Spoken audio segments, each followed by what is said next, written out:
ईश्वरଙ୍କ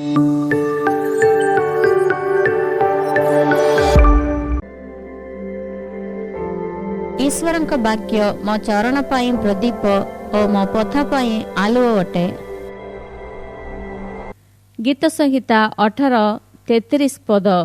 ସେ ମୋହର ଚରଣକୁ ହରିଣୀର ଚରଣ ପରି କରନ୍ତି ଓ ମୋତେ ମୋ ଉଚ୍ଚସ୍ଥଳୀରେ ସ୍ଥାପନ କରନ୍ତି। ଏହା ଦାଉଦଙ୍କର ଗୀତ। ଏହି ଗୀତ ସଂହିତାରେ ସଦାପ୍ରଭୁ ତାଙ୍କ ଜୀବନରେ ଯେଉଁ ଯେଉଁ କାର୍ଯ୍ୟ କରିଅଛନ୍ତି ସେହି ସବୁ ସ୍ମରଣ କରି ତାଙ୍କୁ ଧନ୍ୟବାଦ ଦେଇ ଏହି ଗୀତ ଲେଖିଛନ୍ତି। ଏଠାରେ ହରିଣୀ ବିଷୟରେ ସେ କହନ୍ତି, ସଦାପ୍ରଭୁ ମୋହର ଚରଣକୁ ହରିଣୀର ଚରଣ ପରି କରନ୍ତି। ମାନେ ହରିଣୀ ବହୁତ ଦ୍ରୁତ ଗତିରେ ଦୌଡ଼ିଥାଏ।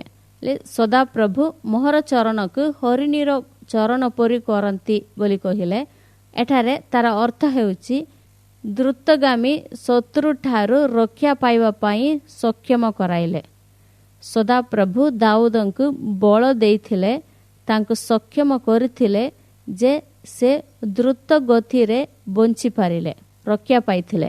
ହବକୁକ 3:19 ପଦରେ ଏପରି ଲେଖା ହେଇଛି, ପ୍ରଭୁ ସଦାପ୍ରଭୁ ମୋହର ବଳ ସ୍ୱରୂପ ଓ ସେ ମୋର ଚରଣ ହରିଣୀର ଚରଣ ସଦୃଶ କରନ୍ତି, ପୁଣି ମୋର ଉଚ୍ଚ ସ୍ଥଳୀରେ ମୋତେ ଗମନ କରାଇବେ। ସଦାପ୍ରଭୁ ଆମର ବଳ ସ୍ୱରୂପ ଅଟନ୍ତି। ଜୀବନର କଠିନ ଭୂମିରେ ଚାଲିବା ପାଇଁ ସଦାପ୍ରଭୁ ଆମକୁ ଶକ୍ତି ପ୍ରଦାନ କରିବେ। ହରିଣୀ ଯେପରି ପର୍ବତ ଏବଂ ପଥର ଉପରେ ସେ ନିଶ୍ଚିତ ପାଦରେ ରହିବ, ସେପରି ଆମ୍ଭେମାନେ ମଧ୍ୟ ଯେକୌଣସି ପରିସ୍ଥିତିରେ ମଧ୍ୟ ବଞ୍ଚିପାରିବ। ଆମେ ଦୌଡ଼ି ପାରିବୁ କିନ୍ତୁ ଆମେ ପଡ଼ିବୁ ନାହିଁ, କାରଣ ସଦାପ୍ରଭୁଙ୍କର ନିଶ୍ଚିତ ଓ ନିରନ୍ତର ପ୍ରେମ ସବୁବେଳେ କଠିନ ଭୂମି ଓ ପର୍ବତ ଉପରେ ମଧ୍ୟ ଆମ୍ଭମାନଙ୍କୁ କଢ଼ାଇ ନେବ। ମୁଁ କେଉଁଠାରେ ଥାଉ ନା କାହିଁକି ସଦାପ୍ରଭୁଙ୍କର ନଜର ମୋ ଉପରେ ଅଛି। ଦାଉଦଙ୍କୁ ସଦାପ୍ରଭୁ ଅଭିଷେକ କରିଥିଲେ, ତାଙ୍କୁ ରାଜା ଭାବରେ ନିଯୁକ୍ତ କରିଥିଲେ, କିନ୍ତୁ ସେହି ସମୟରେ ସାଉଲ ଇସ୍ରାଏଲ ଦେଶର ରାଜା ଥିଲେ। ସାଉଲ ରାଜାଙ୍କ ମନରେ ଦାଉଦଙ୍କ ପ୍ରତି ଈର୍ଷା ଥିଲା। ସେ ଦାଉଦଙ୍କୁ ବଧ କରିବାକୁ ଚାହୁଁଥିଲେ। ପ୍ରଥମ ସାମୁଏଲରେ ଏହି ବିଷୟ ସବୁ ଲେଖା ହେଇଛି। ଅନେକ ସମୟରେ ସାଉଲ ଦାଉଦଙ୍କୁ ଆଘାତ କରିବାକୁ, ତାକୁ ମାରିବାକୁ ଚେଷ୍ଟା କଲେ, କିନ୍ତୁ ସଦାପ୍ରଭୁ ତାଙ୍କୁ ରକ୍ଷା କରୁଥିଲେ। ପ୍ରଥମ ସାମୁଏଲ 23 ଅଧ୍ୟାୟରେ ଲେଖା ହେଇଛି, ଦାଉଦ 600 ଲୋକଙ୍କ ସହିତ ପ୍ରାନ୍ତରରେ ବାସ କରୁଥିଲେ। 14 ପଦ ମୁଁ ପଢ଼ିବି। ଅନନ୍ତର ଦାଉଦ ପ୍ରାନ୍ତରସ୍ଥ ନାନା ଦୁର୍ଗମ ସ୍ଥାନରେ ବାସ କରି ସିପ୍ ପ୍ରାନ୍ତରସ୍ଥ ପର୍ବତମୟ ଦେଶରେ ରହିଲେ। ପୁଣି ସାଉଲ ପ୍ରତିଦିନ ତାଙ୍କର ଅନ୍ୱେଷଣ କଲେ, ମାତ୍ର ପରମେଶ୍ୱର ତାଙ୍କୁ ତାଙ୍କ ହାତରେ ଦେଲେ ନାହିଁ। ଦାଉଦଙ୍କୁ ବଧ କରିବା ପାଇଁ ସାଉଲ ପ୍ରତିଦିନ ଅନ୍ୱେଷଣ କଲେ, ମାତ୍ର ପରମେଶ୍ୱର ଦାଉଦଙ୍କୁ ସାଉଲଙ୍କ ହାତରେ ଦେଲେ ନାହିଁ। ସଦାପ୍ରଭୁ ଦାଉଦଙ୍କ ସପକ୍ଷରେ ଥିଲେ, ଦାଉଦଙ୍କୁ ରକ୍ଷା କରିବା ପାଇଁ ତାଙ୍କ ସପକ୍ଷରେ ଥିଲେ। ଆଜି ଆମ୍ଭମାନଙ୍କୁ ମଧ୍ୟ ସଦାପ୍ରଭୁ ଶତ୍ରୁ ଶୈତାନର ହାତରେ, ନହେଲେ ଆମ୍ଭମାନଙ୍କ ବିରୁଦ୍ଧରେ ଯେଉଁ ଲୋକମାନେ ଅଛନ୍ତି ସେମାନଙ୍କ ହାତରେ କେବେ ଦେବେ ନାହିଁ। ଏହା ଆମେ ବିଶ୍ୱାସ କରିବା। ଦାଉଦଙ୍କ ସହିତ କେବଳ 600 ଲୋକମାନେ ଥିଲେ।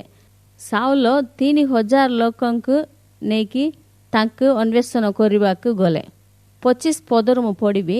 ଏଇନେ ସାଉଲ ଓ ତାଙ୍କର ଲୋକମାନେ ତାଙ୍କୁ ଖୋଜିବାକୁ ଗଲେ, ମାତ୍ର ଲୋକମାନେ ଦାଉଦଙ୍କୁ ଏହା ଜଣାନ୍ତେ ସେ ଶୈଳକୁ ଓହ୍ଲାଇ ଆସି ମାୟୋନ ପ୍ରାନ୍ତରରେ ରହିଲେ। ଏ ଉତ୍ତାରେ ସାଉଲ ତାହା ଶୁଣି ମାୟୋନ ପ୍ରାନ୍ତରରେ ଦାଉଦଙ୍କ ପଛେ ପଛେ ଗୋଡ଼ାଇଲେ। ପୁଣି ସାଉଲ ପର୍ବତର ଏକ ପାର୍ଶ୍ୱକୁ ଗଲେ, ଆଉ ଦାଉଦ ଓ ତାଙ୍କର ଲୋକମାନେ ଅନ୍ୟ ପାର୍ଶ୍ୱକୁ ଗଲେ। ତହୁଁ ଦାଉଦ ସାଉଲଙ୍କ ଭୟରୁ ପଳାଇବାକୁ ଚଞ୍ଚଳ ହେଲେ, କାରଣ ସାଉଲ ଓ ତାଙ୍କର ଲୋକମାନେ ଦାଉଦଙ୍କୁ ଓ ତାଙ୍କର ଲୋକଙ୍କୁ ଧରିବା ନିମନ୍ତେ ସେମାନଙ୍କ ଚାରିଆଡ଼େ ଘେରିଥିଲେ।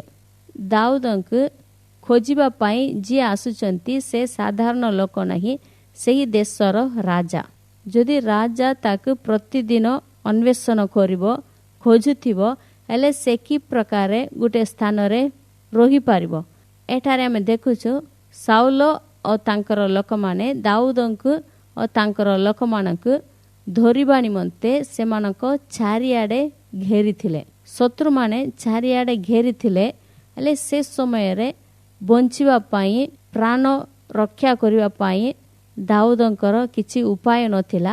ସେହି ସମୟରେ ସଦାପ୍ରଭୁ ଗୋଟେ କାର୍ଯ୍ୟ କଲେ। ଏପରି ସମୟରେ ଜଣେ ଦୂତ ସାଉଲଙ୍କ ନିକଟକୁ ଆସି କହିଲା, ଶୀଘ୍ର ଆସନ୍ତୁ, କାରଣ ଫିଲିଷ୍ଟିୟମାନେ ଦେଶ ଆକ୍ରମଣ କଲେନି। ଠିକ୍ ଏହି ସମୟରେ ଜଣେ ଆସିଲା ଆଉ କହିଲା, ଫିଲିଷ୍ଟିୟମାନେ ଆସିଗଲେ, ଜଲ୍ଦି ଆସନ୍ତୁ। ସେଥିପାଇଁ ସାଉଲ ଦାଉଦଙ୍କର ପଶ୍ଚାତ ଗଡ଼ାଇବାରୁ ଫେରି ଫିଲିଷ୍ଟିୟମାନଙ୍କ ବିରୁଦ୍ଧରେ ଯାତ୍ରା କଲେ। ସଦାପ୍ରଭୁ ଦାଉଦଙ୍କୁ ଓ ତାଙ୍କର ଲୋକମାନଙ୍କୁ ରକ୍ଷା କଲେ। ତାପରେ ଦାଉଦ ସେହି ସ୍ଥାନରୁ ଯାଇ ଐନଗଦିସ୍ଥ ଦୁର୍ଗମ ସ୍ଥାନରେ ବାସ କଲେ। ଏହିପରି ଦାଉଦ ପ୍ରାନ୍ତରରେ, ପର୍ବତ ଓ ଦୁର୍ଗମ ସ୍ଥାନରେ ବାସ କରୁଥିବା ସମୟରେ ଏହିପରି ଅନେକ ହରିଣୀକୁ ଦେଖିଥାନ୍ତେ।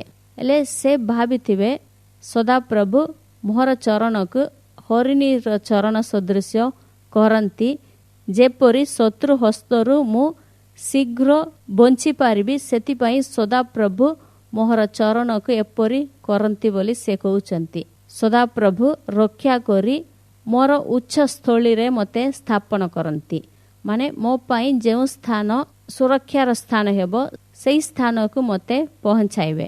ଦାଉଦ କେବଳ ସଦାପ୍ରଭୁଙ୍କ ଉପରେ ନିର୍ଭର କରୁଥିଲେ।